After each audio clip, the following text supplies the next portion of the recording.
Hello, this is Encounters with Life. I'm Sean Abigail, your host. Well, the other day I was called a hypocrite. I was called a hypocrite because I said Canada was broken and I enjoy a good lifestyle. So I wanted to address that a little bit. The first thing to say is, you'll notice my hair is gray. Like everyone in my generation, I shouldn't say everyone, like most people in my generation who are in their 50s or 60s, I'm in my peak earning years. This is just a fact that economists know, demographers know. I'm in my peak earning years. So yes, I enjoy a good quality of life. The second thing is that, like many people my age, I have my house paid off. I paid it off a few years ago, and I bought my house, my first house, for $116,000. I bought my present house for $220,000. There's no way that I could afford this house now because it's gone up about 4 times. But yes, that house is paid off. I'm sitting on a bundle of cash. It's true. But also, as somebody at this particular point in life, I've been saving towards my own retirement. I don't have a pension, and so I have a decent nest egg put aside. I'm comfortable with where I am in my savings journey. So yes, I do have a good quality of life. And so am I a hypocrite for saying Canada is broken? Well, the first thing to say is I'm not saying that everything about Canada is as broken as it could ever be. I'm saying there are things about Canada that are broken. And I want to go through them with you. First of all, budgetarily, we are broken.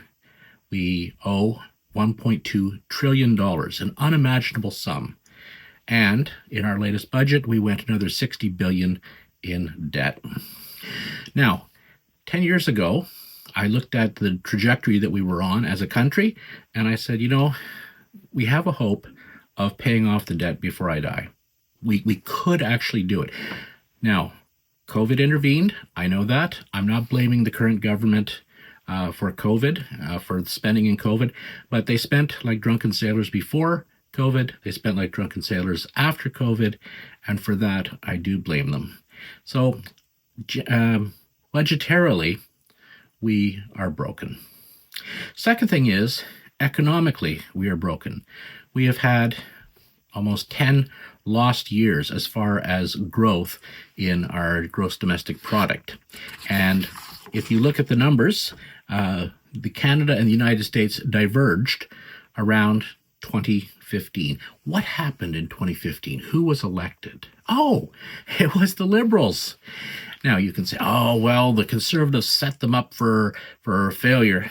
Well, you know what? Everything was going fine. Everything was tracking fine until the Liberals put their finger on the economy and decided to make it their own, and things started going bad. Now, here's another chart for you. And this one shows real GDP per capita growth in the OECD. This is over the last 10 years.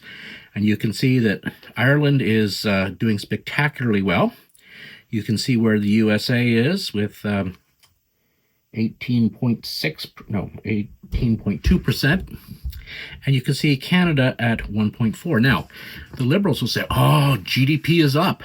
Yeah, GDP is up because we're importing so many people.